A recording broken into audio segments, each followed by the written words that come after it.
ఇంకా మనకు ఇప్పుడు 7వ తారీఖు రేపు అనుకోండి, రేపు ఏంటంటే 7వ తారీఖు కాదు, మనకు ఒక అవకాశం. ఏం అవకాశం? మనం సాధించే దానికోసం అవకాశం. ఒకటి గుర్తుపెట్టుకోండి, nothing is impossible in the world. ప్రపంచంలో అసాధ్యమనే కార్యక్రమం ఏమీ లేదు. వండర్స్ చేశారు ప్రపంచంలో, వండర్స్. నిజంగా ఆ సూపర్ సోనిక్ విమానాలు అవి చూస్తే ఇప్పుడు అమెరికాకు పోవాలంటే అంతకుముందు 24 గంటలు పట్టేది టైము. ఫస్ట్ మధ్యలో 2-3 టాపులు పోయాయి, 2-3 దగ్గర దిగిపోయేది. ఇప్పుడు సుమారుగా నాకు తెలిసి 12-13 గంటల్లో ఏకదమ్ వెళ్ళిపోతున్నారు. ఎడికితే డైరెక్ట్గా అమెరికా దిగేస్తున్నారు. అంటే టెక్నాలజీ అంటే ఊహ కన్నంతా సాధ్యం చెప్పింది. ఎక్కడి నుంచి అదంతా వచ్చిందంటే బ్రెయిన్ ఇక్కడి నుంచే. మనకి మానవ మేధస్సు నుంచి అసాధ్యాలన్నీ సుసాధ్యం చేసాం. వాటితో పోల్చుకుంటే మన టార్గెట్ ఎంత టార్గెట్ మనం పెట్టుకున్నారు? 100 ప్లాట్లు 200 ప్లాట్లు అంటే నిజంగా యాక్చువల్గా we feel proud. For example, ఆస్తి లేని వ్యక్తులకి ఒక 200 మంది కస్టమర్లకి స్థిరాస్తులుగా చేయాలనుకున్నాను నేను. ఒక బౌద్ధమైనటువంటి ఆలోచన అది. 200 ప్లాట్లు అమ్మడం కాదు, అక్కడ 200 కుటుంబాలకి ఒక భద్రత, ఒక భరోసా, వాళ్ళ కుటుంబము తరతరాలుగా నివాసం చేసరికి యోగ్యమైన ఒక ప్రదేశాన్ని మనం వాళ్ళ పేరుతో రిజిస్టర్ చేస్తున్నాము. We feel proud. దీంట్లో 50 మందికి 100 మందికి చేస్తారు. ఫర్ ఎగ్జాంపుల్, మనం హెల్ప్ చేయగలిగితే డబ్బులుంటే 10 మందికి చేస్తామా? 20 మంది చేస్తాం, 30 మంది చేస్తాం, 40 మంది చేస్తాం కదా, అవునా కదా? ఒకప్పుడు నేను కూడా మా ఊర్లో బ్లాంకెట్స్ పంచాలంటే 50 మంది పంచేవాడిని. ఆ తర్వాత 100 మందికి పంచేవాడు. తర్వాత 200 అయింది, 300 అయింది. అంటే మనం హెల్ప్ చేస్తానికి ముందుకు పోతున్నాం కదా. ఇప్పుడు కూడా ఏం చేస్తున్నాం, మనం ప్లాట్లు అమ్ముతున్నాం కదా. ప్లాట్లు ఒకప్పుడు నేను పోయిన సంవత్సరం 50 ప్లాట్లు అమ్మాను అనుకోండి, అంటే 50 మంది కుటుంబాలకి నేను ఒక స్థిరాస్తి పనులుగా చేస్తూ ఈ సుశాల భారతదేశంలో ఒక డాక్యుమెంట్ రెడీ చేసి వాళ్ళ పిల్లలు హాయిగా ఉండేదాని కోసం ఒక స్థలాన్ని ఏర్పాటు చేశాం. దాంట్లో నా సహకరించాను, అవునా? 50 మంది మంచి పనే కార్యక్రమం కదా. సో ఈ సంవత్సరం 100 మంది చేస్తాను, తర్వాత 200 మంది చేస్తాను. ఎంత ఎక్కువ మంది చేయాలి, ఎక్కువ. అదే అది భారంగా తీసుకోకుండా ఇది బాధ్యతగా తీసుకున్నాం అనుకోండి, కొంచెం ఈజీనెస్ ఉంటుంది బాడీలో, ఎక్కువ మందికి వెళ్ళేదానికి అవకాశం ఉంటుంది. సో అందరం కూడా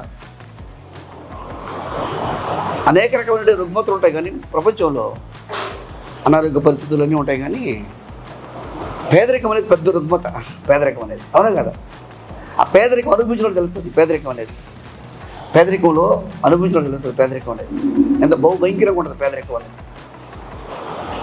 అలాంటి పేదరికాన్ని పారదోలుతున్నాం మనం. ఏ విధంగా? ఈ రియల్ ఎస్టేట్ అనే ఒక ప్రాజెక్ట్స్ ద్వారా ఒక చిన్న ఒక మిడిల్ క్లాసు, లోయర్ క్లాసు, తక్కువ ఆదాయం ఉన్న వ్యక్తులు కూడా ఒక ప్రాపర్టీని తీపిచ్చి అది 10 రెట్లు, 4 రెట్లు, 5 రెట్లు పెరుగుతుంది కాబట్టి ఫ్యూచర్లో వాళ్ళు కూడా లక్షాధికారులుగా వాళ్ళు కూడా ఆర్థికంగా ఎదిగేదనుక, తద్వారా నిరుద్యోగి ఉన్నారు మనలాంటి వాళ్ళందరం కూడా కలుపుకొని ఆర్థికంగా ఎదిగేదానికోసంగా సో ఒక మంచి ప్రోగ్రాం పెట్టుకున్నాము. ఈ ప్రోగ్రాంలో అందరూ పనిచేస్తున్నారు, నో డౌట్ ఎట్ ఆల్. ఎవ్వరు కూడా ఈజీగా తీసుకోపాకండి, చాలా సీరియస్గా తీసుకోండి. 2026 మనకి ఎట్లుంటుందంటే 2025 జనవరి వచ్చింది, సెలబ్రేట్ చేసుకున్నాము, అవునా కదా? ఆడుకుంటా పాడుకుంటా ఉన్నాము, టూర్ పోయినాం, ఆడిపోయినాం, వెళ్ళిపోయినాం, ఆ చిట్చాటి చేసాం. తీరా చూసి 25 అయిపోయింది, 2025 అయిపోయింది. ఎంతో ఈజీ గడిచిపోతామండి. అలా మాత్రం గడిచేదానికి లేదు 2026. ఎట్టి పరిస్థితుల్లో ప్రతిరోజు ప్రతి గంట వేటాడటమే కానీ ఎట్టి పరిస్థితుల్లో. ఈరోజు బిజినెస్ కాలేదంటే రేపు ఉదయం మళ్ళీ చేసి. అందువల్ల ఏంటంటే మీరు గుర్తుపెట్టుకోండి, ఇప్పుడు 50 ఓవర్ల మ్యాచ్ ఉందనుకోండి, ఇండియా పాకిస్తాన్ ఆడుతున్నాం అనుకోండి. ఈ 50 ఓవర్ల మ్యాచ్లో 10 ఓవర్లో గానా ఒక మంచి స్కోర్ కొట్టేసాం అనుకోండి, మ్యాచ్ ఎవరికి వచ్చేస్తుంది? మ్యాచ్ ఎవరికి, అవునా కదా? ఫస్ట్ 10 ఓవర్స్లో ఎవరైతే హైయెస్ట్ రన్ తీస్తారో వాళ్ళకే విజయ అవకాశాలు ఎక్కువ, అవునా కదండి? 2020 మ్యాచ్ తీసుకున్నాం అనుకోండి, 2 టీంలు ఆడుతున్నాయి. ఫస్ట్ 10 ఓవర్స్లో ఈ 150 కొట్టేసాడు అనుకోండి, ఆ తర్వాత ఇంకో 10 ఓవర్లో కనీసం 100 కొట్టినా కానీ సరే 250 స్కోర్కి వెళ్ళిపోతుంది, అవునా కదా? బిజినెస్ కూడా అలాగే ఉంటుంది. ఏం చేయాలి తెలుసా?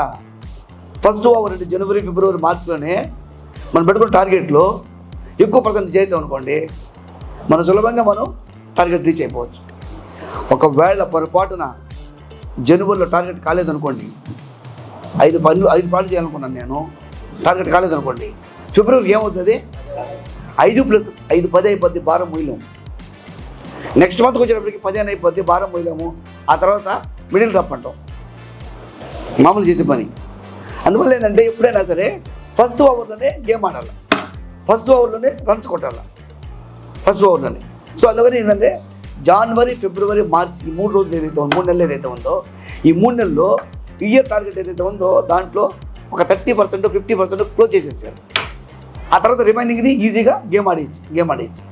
సో అందువల్ల ఏంటంటే జనవరి, ఫిబ్రవరి, మార్చ్ ఇది క్రూషియల్, చాలా ఇంపార్టెంట్. అందువల్ల ఏంటంటే ఇప్పుడు పండుగలు వస్తారు, ఇప్పుడు సండే ఫ్రైడే నుంచి వచ్చేస్తారు తెలుసా మీకు, ఫ్రైడే నుంచి మొత్తం హైదరాబాద్ నుంచి, బెంగళూరు నుంచి, ఎక్కడెక్కడి నుంచి మొత్తం వచ్చేస్తారు ఇళ్ళకి. సో మనం శుక్రవారం నుంచి కాన్సన్ట్రేషన్ చేస్తే పండుగలు అయ్యే లోపల అందరూ కూడా 10% ఆఫ్ బిజినెస్ కంప్లీట్ చేసి మన గురించి మనమే చెప్పుకోవాలి. సోషల్ మీడియా మార్కెట్ మీరు ఫోటోలు తీసుకోవాలా, హీరోయిన్స్ వస్తే హీరోయిన్స్ ఫోటో తీసుకోవాలా, మంచి క్యాప్షన్స్ పెట్టుకోవాలా, సోషల్ మీడియాలో పంపించుకోవాలా, నీళ్ళు జనరేట్ చేసుకోవాలా. అందువల్ల ఏంటంటే మన గురించి ఎవరు మార్కెట్లో మాట్లాడరు, మనమే మాట్లాడుకోవాలా, మనమే మన గురించి ఫోకస్ చేసుకోవాలా. 2026లో అందరము బ్రాండ్ అయిపోవాలా. సినిమా హీరోకి ఒక బ్రాండ్ ఉంటుంది, హీరోయిన్కి ఒక బ్రాండ్ ఉంటుంది, అవునా కదా. శ్రేయాలో ఉన్నటువంటి టీం అందరికి ఒక బ్రాండ్ ఉండాలి. శ్రేయాలో all should become the brands. మనందరం కూడా అలా తయారు కాగలిగితే డెఫినెట్గా మనకు 2026 100% బ్రహ్మాండం జరుగుతుంది. బయట నుంచి మీ గురించి మాట్లాడుకోవాలి. అలాగే 2026లో డిసెంబర్ లోపల మనం చేయగలుగుతాం. థ్యాంక్ యూ అన్నమాట.